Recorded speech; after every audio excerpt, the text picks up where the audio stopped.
I'm not going to read from the first chapter. I want to read for a bit later on. Excuse me.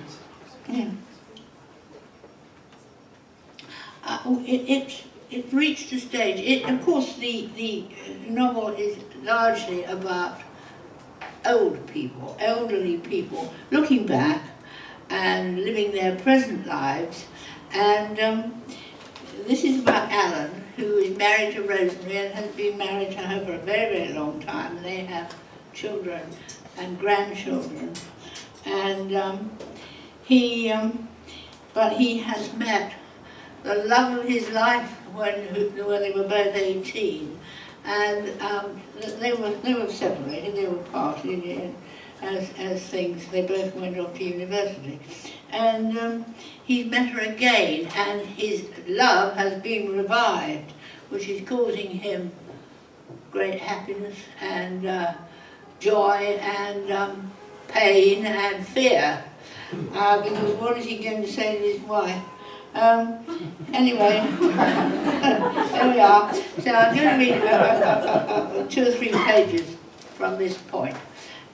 So Alan and Rosemary and Daphne, whom he has met again after so long. At no time in his life before had Alan ever concentrated his thoughts on one person in one situation and done so for day after day. He thought of Daphne when falling asleep, and Daphne was the first to come to mind when he awoke. He set her in her house and saw her moving among the rooms, even those rooms he had never yet seen. He saw her walking up Hamilton Terrace and walking along St. John's Wood Road, stopping sometimes to talk to some faceless neighbour. He saw her reclining on the sofa where they had lain, a book in her hand, and then she laid the book aside to think, perhaps, of him. Most of all, when dwelling on her, he was asking himself what they were going to do. Would the sort of promise she had made him ever come true? It was so unlikely. He was too old, and this too had to be faced. She was too old. People didn't fall in love at their age, but they do. He had supposed and in a way hoped that setting eyes on Rosemary after he returned from his visit to Hamilton Terrace would bring guilt, enormous guilt. He had considered while sitting in the tube, even feel a kind of relief that Rosemary's presence, Rosemary's existence, would show him his and Daphne's folly, the impossibility of what they had half planned to do, and the sheer wrongness of it. But this had passed in a moment to be replaced by a thought that it would be wrong, even if possible now, to dismiss this joy he and she contemplated. It was something he would bitterly regret for the rest of what life remained to him, telling himself that he would be a useless companion to Rosemary now, no husband, a shell, his whole mind and heart given to another woman, even if he looked like the man she was married to. That was a hypocritical let-out. Rosemary was a good woman, he repeatedly told himself, devoted to him, a homemaker, his career, the mother of his children. And a small voice inside him said that of all that, only the last was true. An image of the sewing machine appeared in his mind's eye. A song from some musical had been about the sewing machine being a girl's best friend. How ancient that seemed, how antediluvian. Rosemary's sewing machine had been his worst enemy. The sound it made, that buzz that was like any other, got increasingly on his nerves. No other woman he knew possessed a sewing machine, though many had done so when he was young. The only other one he knew of was in the dry cleaners they patronised in the high road, where a woman in a sari sat in the window stitching seams. How grossly unfair he was being. He couldn't leave Rosemary anyway, it was unthinkable. Yet he was thinking of it as often as he thought of Daphne. He continued to make his excuse of a meeting with Robert Flynn, though growing aware that he would have to think of some alternative reason for going out with without Rosemary. Now he needed a new pretext, this time for staying away overnight. Lying, which he had once believed he found difficult if not impossible, had become simple, largely because, and this was an additional trouble to him, his hero was so innocent and so trusting. That made untruthfulness so much more outrageous. Yet he and Daphne couldn't go on as they were, kisses and afternoon visits, however delightful. He knew himself and was aware that for him love-making should take place at night time. Not necessarily in the dark, but at least in artificial light. And in a bed if possible, not on a sofa. It was his age.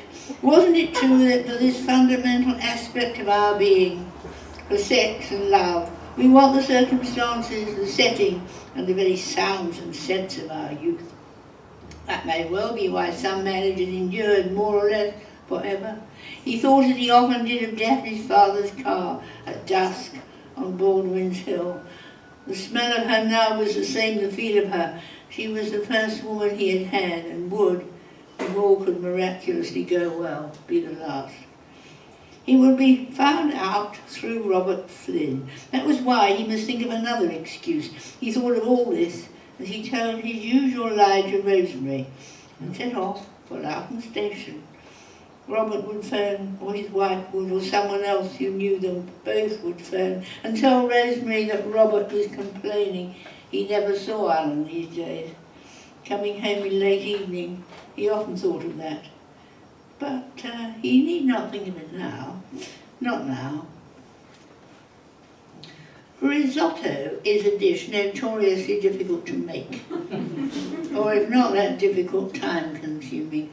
Once you have started it with your rice and mushrooms, say, in the pan, stock added, and more stock waiting to be added, you cannot leave it.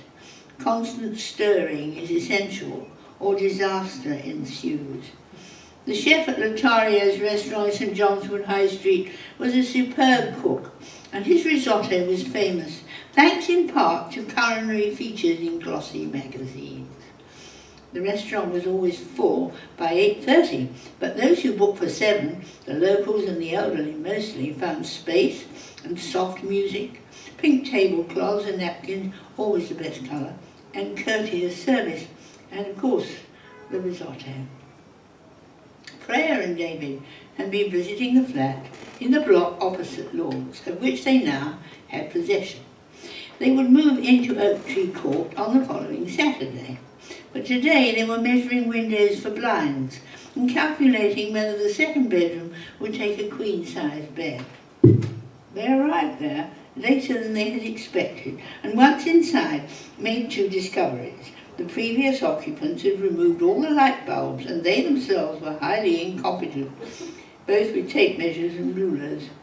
Near quarrelling, they sought their usual remedy for ill temper, sat down on the newly carpeted floor and drank a couple of glasses each of the bottle of Merlot they had brought with them. This restored their equilibrium, and as it was getting on 8:30 and growing dark, they set off to find a restaurant. "Why not try Lotario?" said Freya. "He's the man who makes the marvellous risotto." "I hate risotto." "Well, then you can have something else." The place was crowded. They hadn't booked, but one table was available to them. The sort no one wants because it is just inside the door and liable to draughts. "I think we should have a pink tablecloth like these, don't you?" said Freya, who had something of her grandmother in her. David was not a talkative man, something which seldom bothered her. They ordered another bottle of Merlot, risotto for Freya, spaghetti vongole for David. He was not a people watcher either, in her opinion, like most men. Her eyes roved around the diners and came to rest on a couple seated at a table diagonally opposite theirs. The man was facing them, and the woman had her back to them. Far from young, or even in their middle years, they might have been described as in the prime of old age. Straight-backed, and both with good heads of hair, it seemed as if they had finished eating, but 2 half-full glasses of wine were still in front of them. The man, whom Freya immediately recognized, had his right hand covering the woman's left hand across the tablecloth, and now he raised it to his lips. Freya said faintly, "I don't believe it." That always means you do. You see those people, the woman in the black and white, that old man with her is my grandfather. Do you want to go over and say hello? Are you kidding? Their food came, the risotto and the spaghetti vongole. Freya took a larger than usual swig of wine. "I rather hope they don't see us. That isn't my grandmother, you know." "Some business acquaintance, I expect." "He doesn't have a business." David smiled and laughed. "Well, good luck to him. It isn't funny." The old man was paying his bill. They finished their wine, got up and began walking towards the door, quite a long way from Freya and David, who kept their eyes downcast. But in Freya's case, not enough to avoid seeing their departure. "Did you see that?" she said as the door closed behind them. "He had his arm round her like they were young." "Maybe they feel young." It upset me a lot. I feel sort of disillusioned. I mean, I never dreamed of anything like that. Not Grandad. It's not our business, Freya. "Of course it is. He's my Grandad." "I really need a drink. Something stronger than that red stuff. A grappa. Do you want one?" "I'm okay. It doesn't upset me." "Next time," said Alan, "I'll stay the night." Good. Daphne wouldn't want to know how he would manage to stay the night. What far greater prevarication would have to be employed.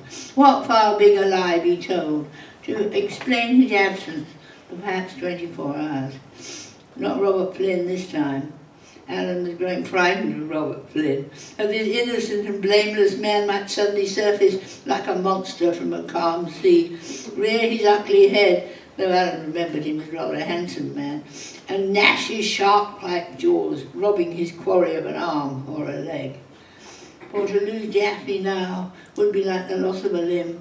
Of all that Robert Flynn might do, he must not be allowed to take Daphne from Alan, better break up his marriage.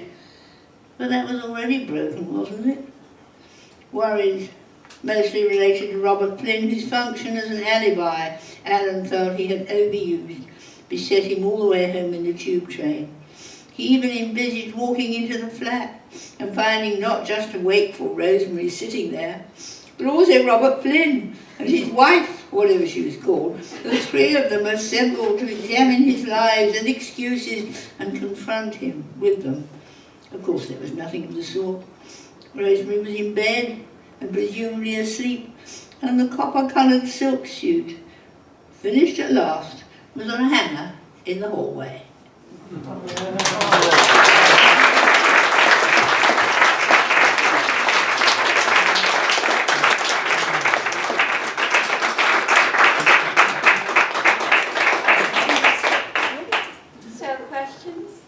Somebody will have some questions, I think.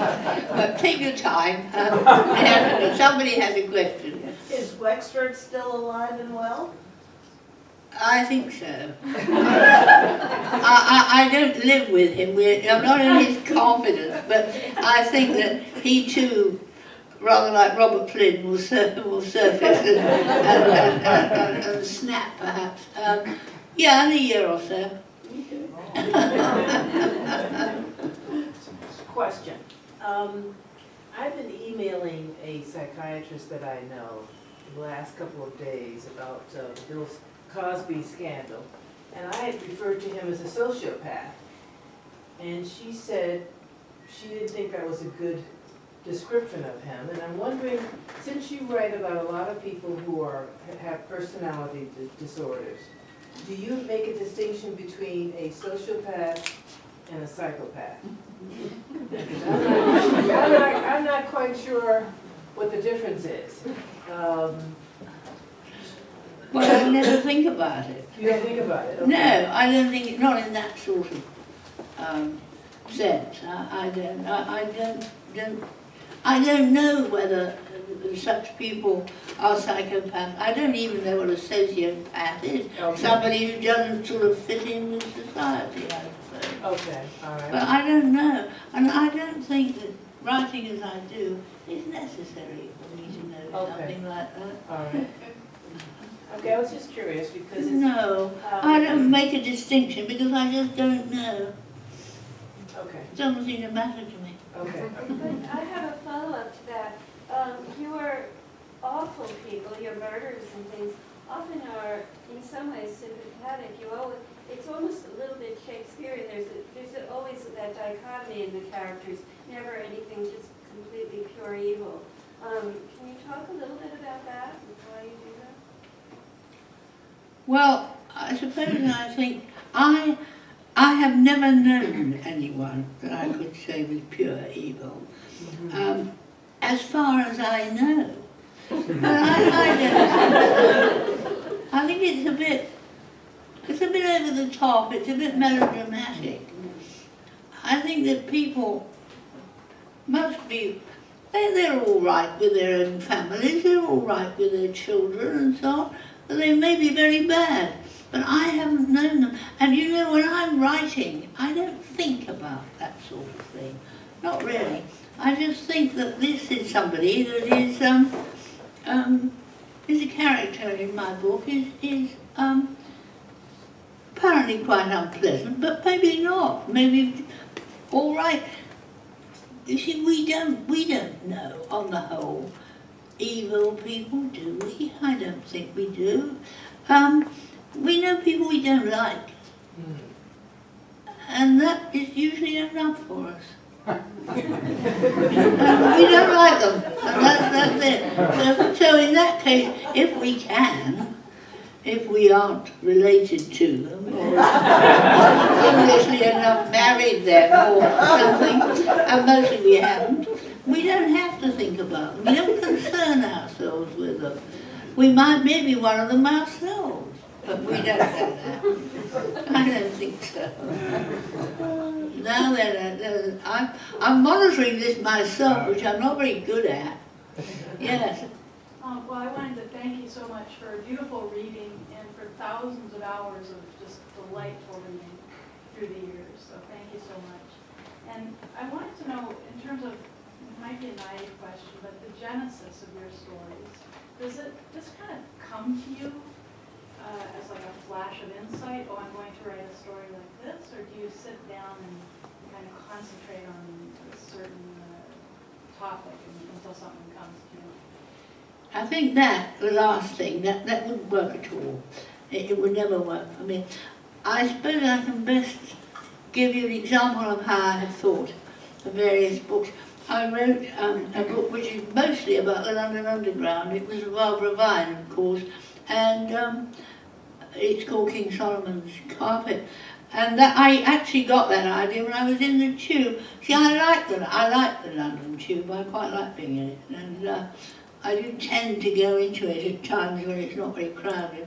But I realised, well, why don't I write a book about that is both a history of the London Tube, which would be quite reasonably easy to do with research, and also about people who live near to the line and use the tube a lot. I got quite excited and I started walking up and down the tube looking and thinking, and I did do that. So that was that one, and all the other incidents, the other, the subplots and the other parts of the tube story, they unfolded after a time. And so I did it, but I started to write it quite soon, and then I did all the research, which is often quite enjoyable, very enjoyable, and it was. And I had then I wrote again another Barbara Vine, the Grasshopper, which of course is about pylons and about tall roofs. I just moved to where I now live, where there are tall houses in London, in Maida Vale. And I thought, well, what about having a group of young people who all get together and want to climb up on the roofs and walk along them? And so that was how that happened. And other stories, other ideas came, but I think that the best of my books came like that. Not conscious, not looking, hunting for a theme or a plot. That doesn't really work. I shall never do that again. Yeah. Hi. Thank you so much for reading and being here tonight. I started reading Wexford when I was a teenager, and then I turned to Burbine when I got older. And the Burbine's my favorite, and I've read many of the books several times, and even tried to document the plots.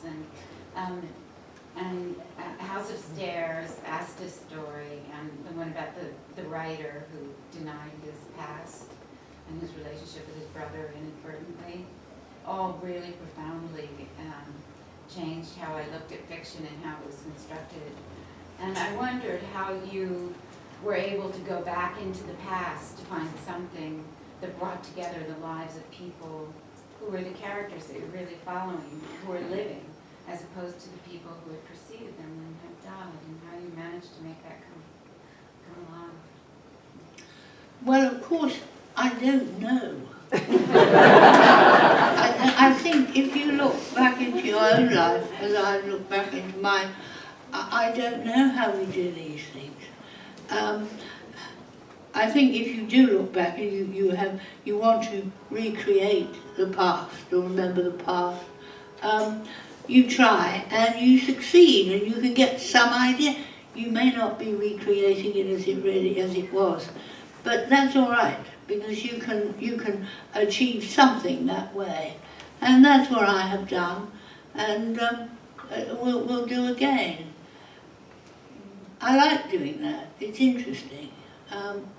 It may not be accurate, but that doesn't matter. It doesn't have to be accurate. It just has to be a recreation that you feel will convince your readers. And that's how that comes about. Noreen, back up here. Yeah.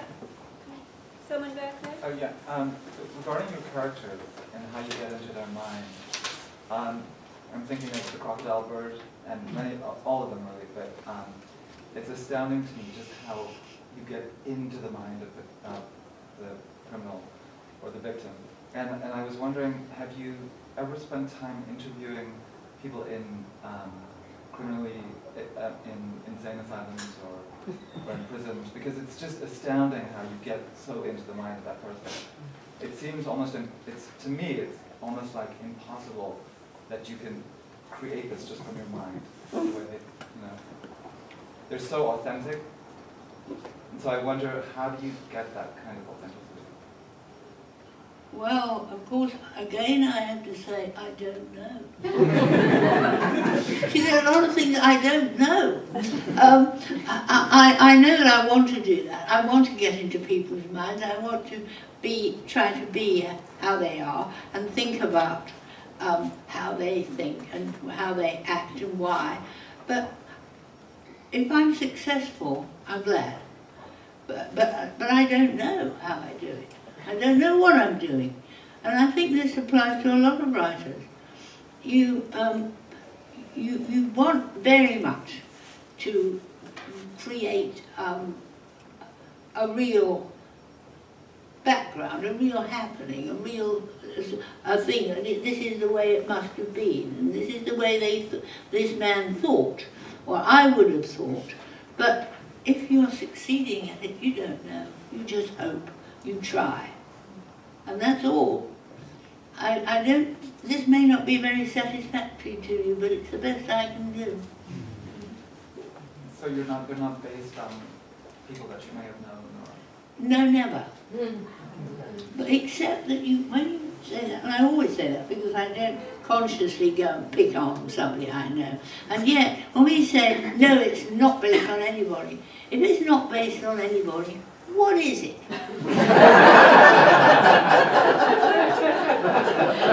It must have some connection with real people. So I think probably the truth is, I take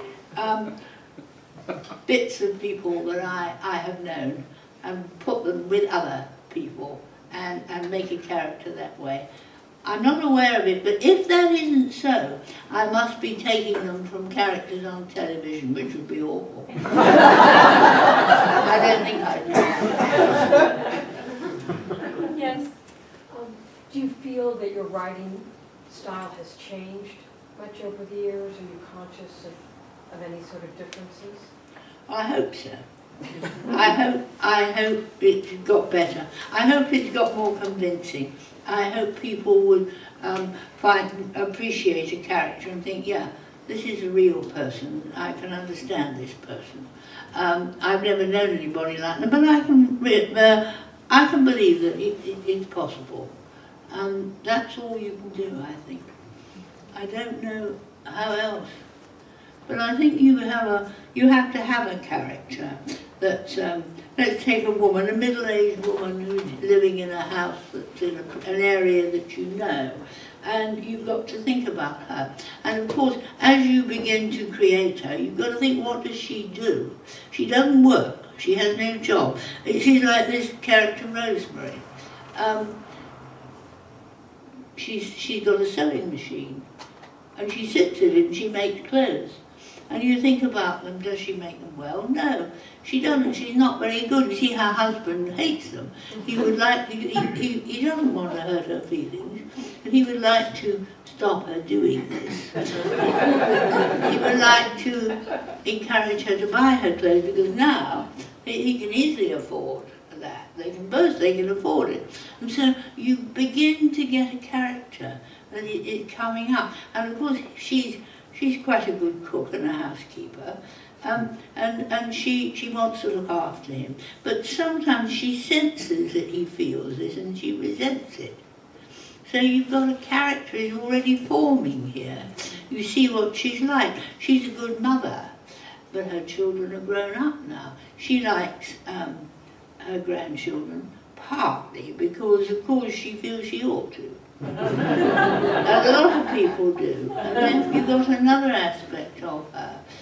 He doesn't feel that. He's a man, and he may love the children, but he also finds them a terrible nuisance. He's an old man.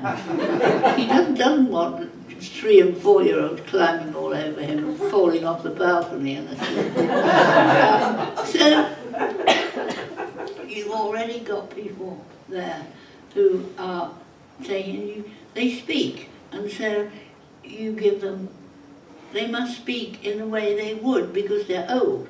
So to some extent they speak as they would have spoken when they were young, and they haven't adopted the new terms that people use, the new conversation, the new way of speaking, and so there again you have the character.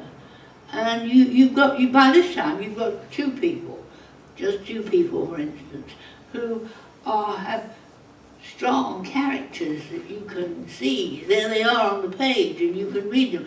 And if they were not like that, if they changed, you would sense it and the reader wouldn't want to read about them. They would not be real, but the reader wants to come upon real people.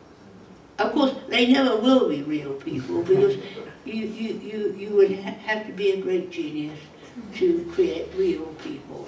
You don't, but you create something that's pretty well like real people. That sort of thing. Yeah, that's all you can do.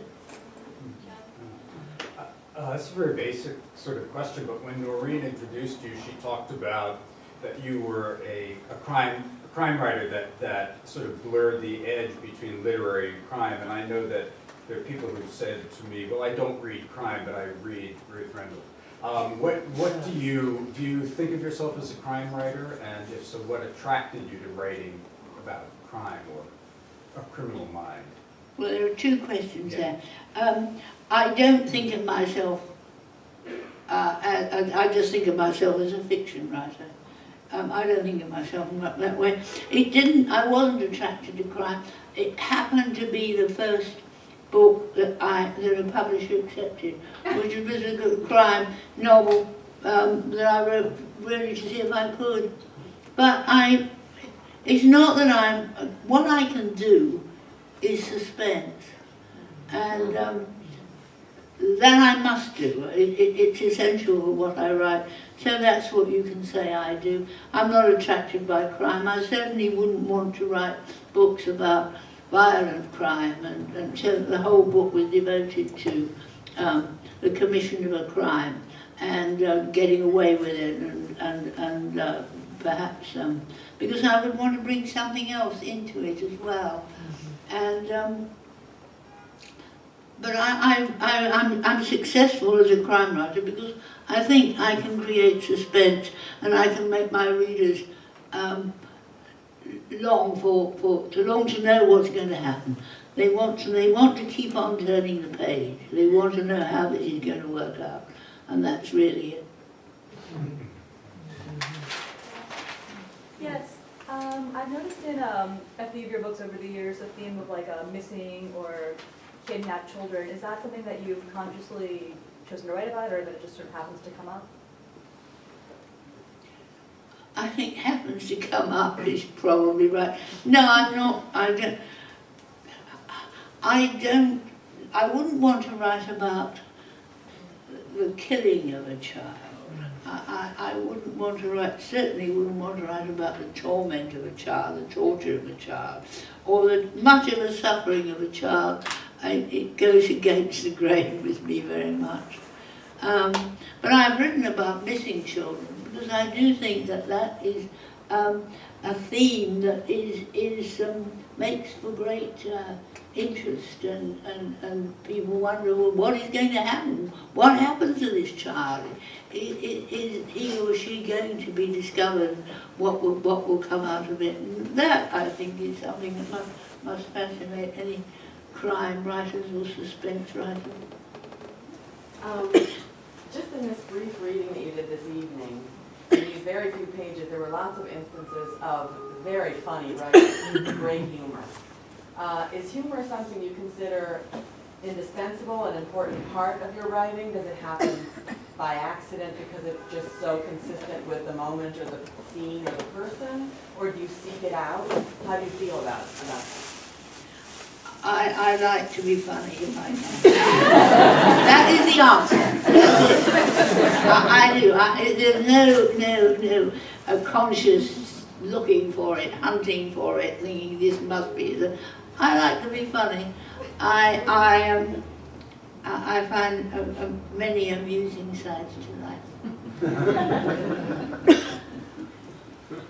We have time for 2 more questions. We have? Yes. What authors have influenced you early in your career and today? I read a lot. I read all the time. I'm always reading. And I read so many different authors that I can't say. I just don't know. There are some I like better than others. But, you know, I'm reading at the moment, I'm reading Thomas Hardy's The Return of the Native. I read it before, and I don't really remember it, and I'm enjoying it very much. And I just bought the new Ian McEwan, and I'm going to read that, but maybe on the flight going home. But I might read it before that. Very likely I will. And I will. I may acquire more books before that, and I will have a lot to read on the plane because I cannot be without something to read. But whether these books have influenced me, I don't know. And one more? Anyone? Yes. Yes, I have a question about the Wexford TV series. I've seen all of them, and ever since I've seen them, when I read your books again and again, his is the face that's in my mind.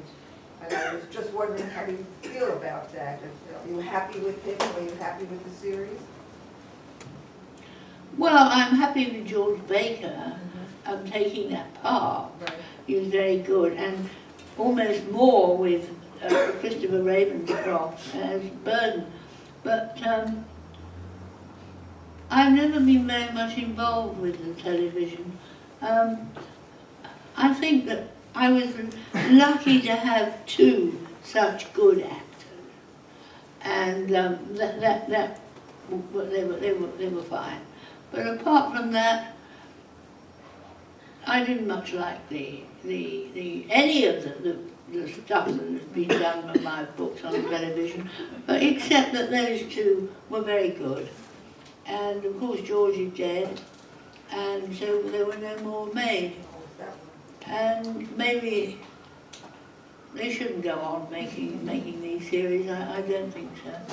But these were good. Okay, all right, thank you so much.